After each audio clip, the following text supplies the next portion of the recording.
Channel. मैं हूँ आपके साथ अपनी गुप्ता। चलिए चलते हैं आपकी खास रिपोर्ट पर। अगर आपको हमारी वीडियो अच्छी लगे तो प्लीज लाइक करें, शेयर करें, सब्सक्राइब करें। Thank you. नमस्कार, एस टीवी में आपका स्वागत है। इस वक्त हमारे बीच एनडी द्विवेदी जी हैं, जो डिप्लोमा एसोसिएशन के अध्यक्ष हैं। आज हम उनसे चर्चा करेंगे। एक तो होली का पर्व है, उसको लेकर के हम बात करेंगे, वो शुभकामनाएं भी अपनी देंगे। और साथ में जो इस वक्त एसोसिएशन क्या क्या काम कर रहा है, तो उसको लेकर के हम बात करेंगे। तो द्विवेदी जी, आपका हमारे चैनल में बहुत बहुत स्वागत।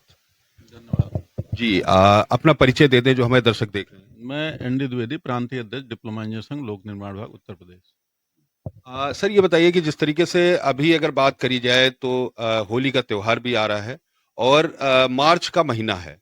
तो इस वक्त जिस तरीके से डिप्लोमा एसोसिएशन लगातार कई मुद्दों को लेकर के प्रदर्शन करता रहता है, कई मुद्दों को लेकर के आंदोलन करता रहता है, तो इस वक्त क्या कुछ नया चल रहा है? निश्चित रूप से इस समय हमारा फाइनेंशियल ईयर क्लोजिंग है और विकास कार्य प्रगति पर है और बहुत बड़ा दायित्व हमारे डिप्लोमा इंजीनियर्स पर है। प्रदेश के सभी डिप्लोमा इंजीनियर्स इस समय विकास कार्य को संपादित करने में लगे हुए हैं, क्योंकि 31 मार्च को क्लोजिंग होती है तो बजट लैप्स ना हो, इसलिए लगातार दिन रात हमारे डिप्लोमा इंजीनियर्स कार्य कर रहे हैं, जिससे अधिकतम सरकार के पैसे का हम सदुपयोग कर सकें और विकास कार्य सड़क पे दिखे। उसी व्यवस्था में हमारे सारे इंजीनियर्स लगे हुए हैं। होली का माहौल है, निश्चित रूप से खुशी का माहौल होता है, लेकिन अब होली के साथ-साथ कार्य भी करना है, तो बड़ा दबाव है विशेष करके हमारे लोक निर्माण विभाग के अभियंताओं के ऊपर। तो मैं निश्चित रूप से इस अवसर पर सभी को शुभकामनाएँ देता हूँ, अपने सभी साथियों को, कि वो अपने शासकीय कार्य के साथ-साथ अपना होली के पर्व का भी आनंद लें।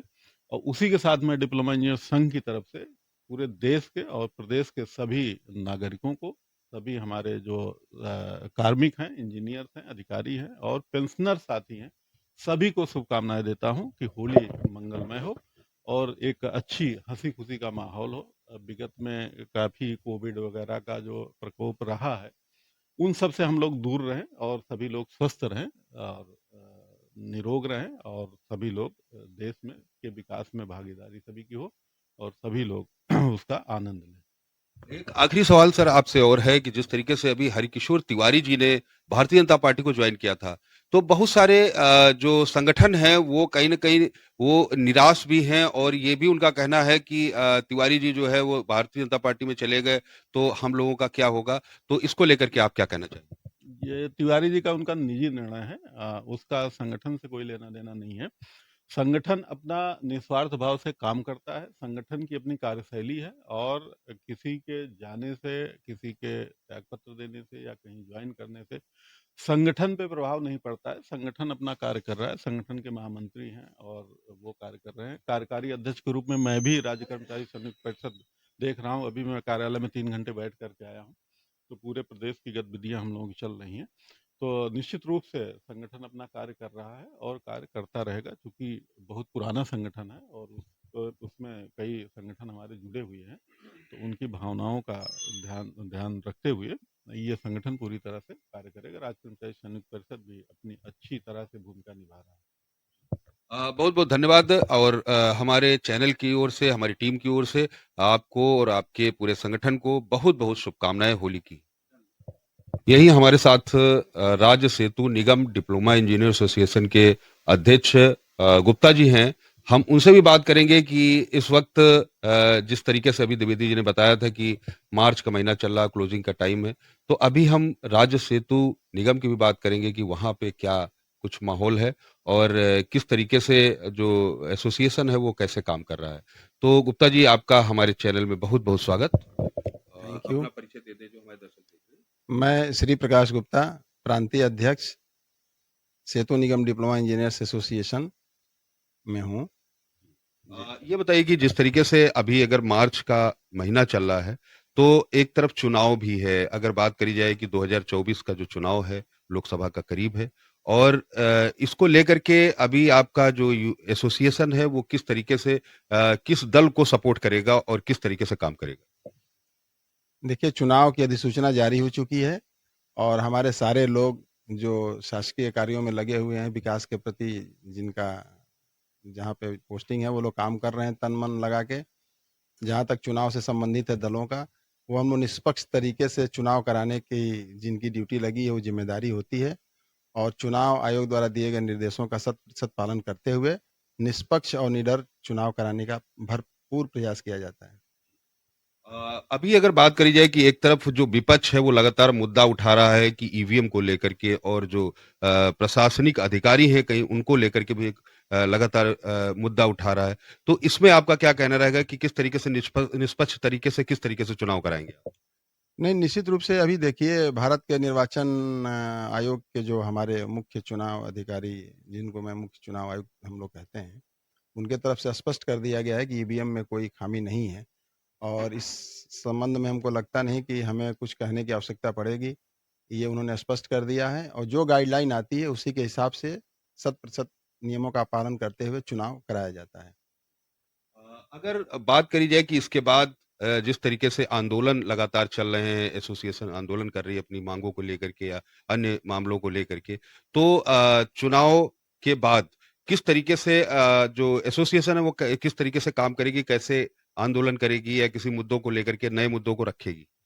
अभी फिलहाल तो देखिए जब आचार संहिता लग जाती है तो आंदोलन फिर उस मामले में थोड़ा-सा गौड़ हो जाता है और अपनी जो समस्याएँ होती हैं वो हम लोग चाहे आचार संहिता लगे या उसके पहले भी तो विभागाध्यक्ष से मिल के पूरा प्रयास रहता है कि समस्याओं को सुलझा लिया जाए।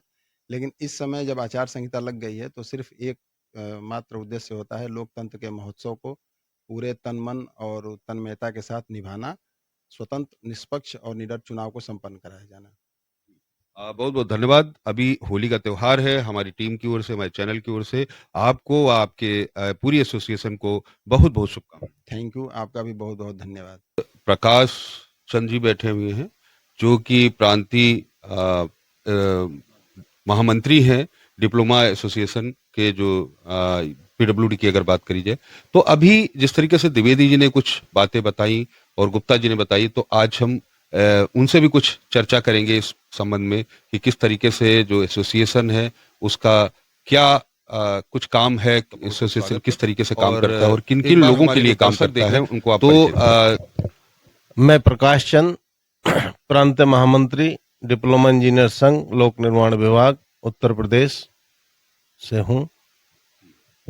एक बार ये बताइए कि जिस तरीके से अगर एसोसिएशन की बात करिए तो एसोसिएशन जिस तरीके से अभी कुछ बच्चों का जो सिलेक्शन हुआ था, जिनका ज्वाइनिंग के लिए वो धरना दे रहे थे थोड़े दिन पहले इरिगेशन में या और जगहों पे, तो जो आपका एसोसिएशन है वो किन किन लोगों के लिए, जो नए लोग हैं उनके लिए भी काम करता है, जो सिर्फ पीडब्ल्यूडी के हैं या जो पुराने लोग हैं उनके लिए काम करता है? हमारा संगठन जो भी डिप्लोमा होल्डर है उसके लिए हमेशा तत्पर रहता है कार्य के लिए, और उनकी कोई भी मुसीबत होती है उसको हल करने की पूरी कोशिश की जाती है। अभी अगर बात करी जाए कि जिस बहुत सारी जो मांगों को लेकर के लगातार आंदोलन चल रहे थे, अभी कुछ ऐसी क्या कोई सरकार से आपकी मांग है या कुछ ऐसा है एसोसिएशन का? मांगे हमारी एक तो ओपीएस की है, लेकिन अब आचार संहिता लग चुकी है, इस टाइम कोई भी कार्यक्रम हम नहीं दे सकते हैं, और चुनाव के बाद जो भी हमारी मांगे हैं उन पर पुनः विचार करते हुए हमारा जो शीर्ष नेतृत्व है, जैसे कि अभी हमने संयुक्त संगठन बनाया था रेलवे के साथ मिलकर के, विचार किया जाएगा, बैठक उच्च अधिकार की करके आगे की कार्रवाई के लिए चुनाव के बाद निर्णय लिया जाएगा। अभी इस वक्त अगर बात करी जाए तो जैसे आचार संहिता चल रही है, तो आचार संहिता में जो आपका एसोसिएशन, उनके लोग जो पीडब्ल्यूडी के लोग हैं, उनको किस तरीके की जिम्मेदारियां मिल सकती हैं? देखिए, हमारे यहाँ अवरवंता संवर्ग के हम प्रांत महामंत्री हैं, उनकी ड्यूटी स्टैटिक मजिस्ट्रेट एफएसटी में लगाई गई है और वे अपनी तन मन से कार्य कर रहे हैं, तन्मयता के साथ अपने कार्य को संपादित कर रहे हैं, क्योंकि ये बहुत जिम्मेदारी का पद है। और उसके बाद जो अब हमारा फाइनेंशियल ईयर क्लोजिंग की तरफ है, शासकीय कार्यों के साथ साथ उस कार्य को भी हम चुनाव वाले को भी कर रहे हैं, क्योंकि क्लोजिंग भी हमें करके देनी है मार्च में, और हमारे जो भी अवंतागण हैं बहुत मेहनत से कार्य कर रहे हैं और अपने कार्य को बढ़िया से संपादित कर रहे हैं। वो सवाल आपसे और है कि जिस तरीके से विपक्ष लगातार मुद्दे उठा रहा है कि जो गड्ढा मुक्त सरकार की बात करी जा रही थी, क्योंकि चुनाव का माहौल है और विपक्ष भी लगातार हावी है, और जो और राजनीतिक दल हैं वो भी लगातार कहीं न कहीं काम इस पे मुद्दा उठा करके बोल रहे हैं। तो पीडब्ल्यूडी से हैं आप, इसलिए हम सवाल को आपसे पूछ रहे हैं, जो हमारे दर्शक देख रहे हैं या जो विपक्ष के लोग देख रहे हैं या लगातार वो मुद्दे उठा रहे हैं, उनको लेकर के हम ये सवाल कर रहे हैं कि जो गड्ढा मुक्त सरकार की बात आ रही थी, वहाँ पर लगातार जो सवाल उठ रहे हैं, उसमें आपका क्या कहना है? पूरे उत्तर प्रदेश में लोक निर्माण विभाग सड़कों को गड्ढा मुक्त करने में कार्य प्रगति पर है, और गड्ढा चूंकि बूथ लेवल तक सड़कें जाती हैं, उनको गड्ढा मुक्त किया जा रहा है, जिससे जो भी कर्मचारी या अधिकारी या ऑब्जर्वर उनको जाने में वहां कोई असुविधा ना हो। बहुत बहुत धन्यवाद। अभी 2 दिन बाद होली का त्योहार है। आपको और आपके पूरे संगठन को हमारी और हमारे टीम की ओर से बहुत बहुत शुभकामनाएं। धन्यवाद। मैं भी अपनी तरफ से और संगठन की तरफ से देशवासियों को, प्रदेशवासियों को, सभी की होली की शुभकामनाएं देता हूं। और ये ऐसा पर्व है, जो भी आपस में मनमुटाव होता है, होली पर आकर के सब समाप्त हो जाता है। सभी प्रदेशवासी और देशवासी हर्षोल्लास के साथ होली मनाएं। बहुत बहुत धन्यवाद।